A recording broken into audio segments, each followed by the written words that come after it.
My roots are where I was born. I feel that the roots should be nurtured. And we were deprived of many things, whether it was clothes to wear or food. There were bliss and sadness together.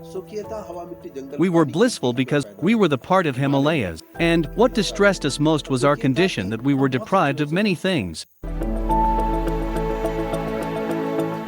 Engadin Valley in Switzerland became empty because people moved to Zurich while everything was there. Youth is ambitious, also would like to do something. Then you see you have completely discarded nature and its products. Nature will give a message, won't it? We should do as per our climate advantage. First of all, it must be the part of education. We should know the process of evolution of our Mother Earth. Science also needs to be decentralized. There are ample amount of possibilities. We have to establish better quality thinking.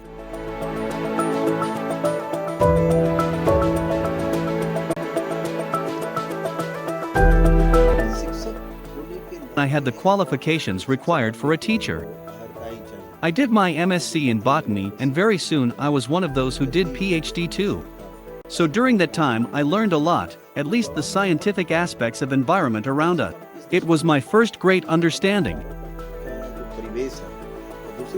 Secondly, Himalayas have taught me, guided me, and crafted me as what I am.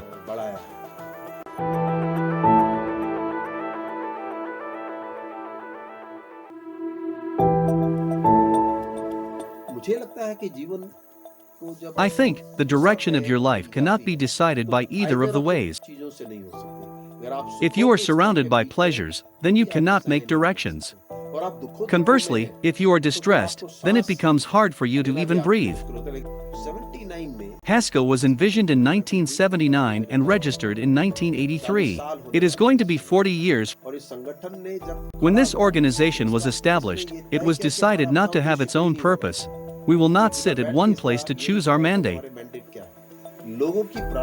People's priority will be our mandate, no matter whatever it is.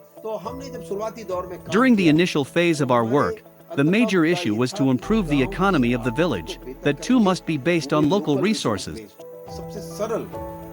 The easiest way, which was also our learning during that time, was that we studied every branch of science. But it is the science of nature that we didn't study. So we understood and did all our work by considering the science of nature.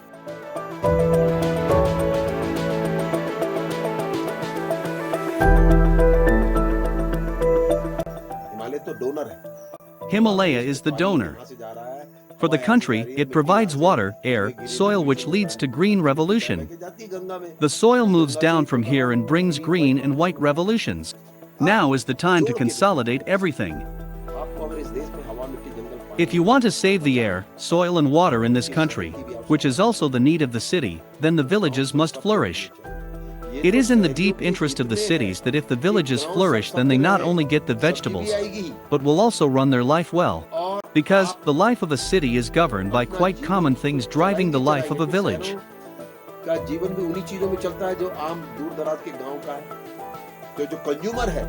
So the consumers are more down the line. Your majority of population is downward, where the river is flowing towards, where the air is heading towards. There are more requirements there. So we won't be able to know its tendency until we add them up. Otherwise, it does not matter how much we have saved, eventually bring the flash floods at the end. And the recent example is in front of us. A fierce rain shook everyone right from Uttarakhand to Kerala. Then how can you separate the two? This is nature. I am trying to say this again and again, that you cannot save yourself wherever you are. But yes, Himalayas are more sensitive. It is giving you everything today, so it automatically becomes a priority. But the question is of Kerala and others too. It's time to see everything together. It's time we can't get separated, as per my views.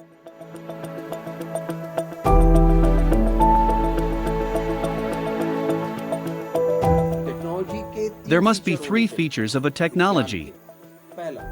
First of all, it should be cheap. Second, it should be feasible. You should develop the technology in a participatory and customized way where you sit with them. And the third big thing is, it should be locally repaired. I will give a small example. We are also known for water mills. In 1976, when we talked about water mills, that there were mills in the villages, made by the villages, they used to do flour milling work. The people started making big jokes. They often say that you are going backward when the people are looking ahead. But we strongly believe that this is permanent. Every house has control over it. And there is at least one water mill in every village. They do flour mill work. Now it has become a national project. So in this way, whether it's a matter of recharging the rivers, today our learning from the experiments with nature has brought back the streams. We have recharged the rivers. We can probably bring everything back with the people, villages, wisdom, and of course learning from experiments with nature.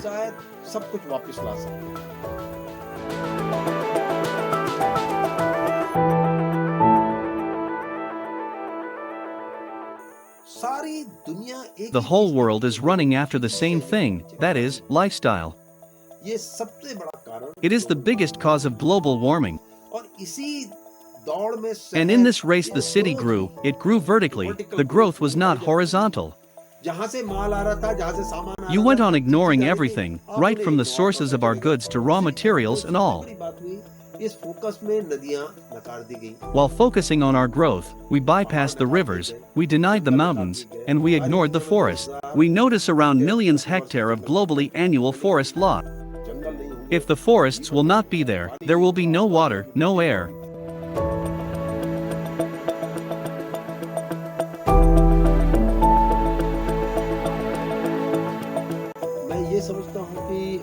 What we see, that the effect of climate change, is there in high-altitude areas. For example, a good snowfall is needed for the apple to grow, otherwise the productivity gets affected. There are several other crops like this. Our mountains are mostly dependent on water. It is rain-fed farming here. Water has a direct effect. So it is visible, and now it has started appearing in other parts of the country. During the wheat harvesting period, it started raining. Otherwise, at times when we need water to fertilize the crops, it doesn't rain. There is an alteration in everything like this. Changes are definitely there.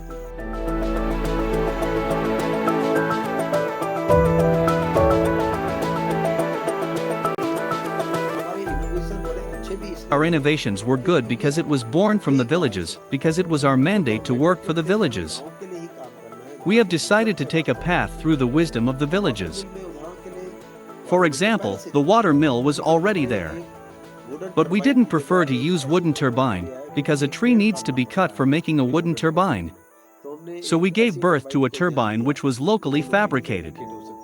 And, if in case it gets damaged, then even the water miller could repair it. Therefore, the success key behind many of our innovations was that we picked up everything from nature. Till now, whatever our activities are, it was all initiated and raised right through the villages. Actually, our innovations surround them. Ecology must also have a measure for growth. If GDP is the world, then we must also think about the life across the world, that is GEP, gross environment product. But the questions are, how many trees you have grown, you need to tell that. How much water you have added, you have to mention that. How much soil gets better, you have to quantify that. How much air quality you have improved, which you have polluted, you need to specify that. These 4 pillars will decide gross environment products.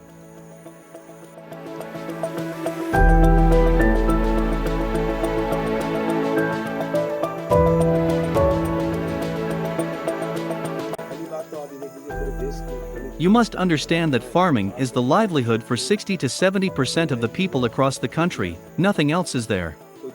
Secondly, village means land, village means farming. It brings down to the definition of a village.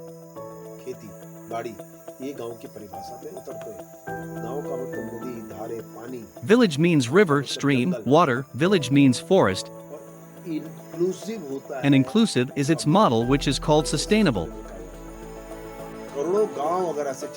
If the thousands of villages keep on going like this, then you can honestly move towards sustainability. The model of inclusive growth is village, and you have broken it down. If you upgrade it with better knowledge technology on the same lines, then you will be free from all the issues of climate.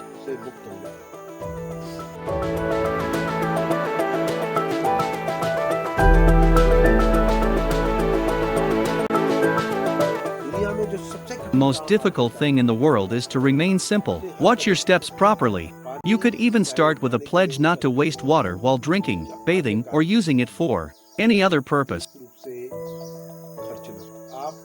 Similarly, do not use your car or a scooter if you can commute through the bicycle, or it's just a walk away. Fix your boundaries to some extent, irrespective of your social status. I will not consume nature too much.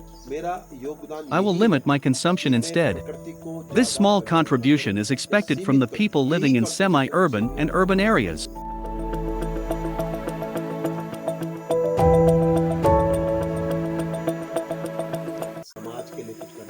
If you want to do something for your society, then first of all you should learn to sacrifice. Solution to all kinds of problems is just sacrifice, sacrifice, and sacrifice.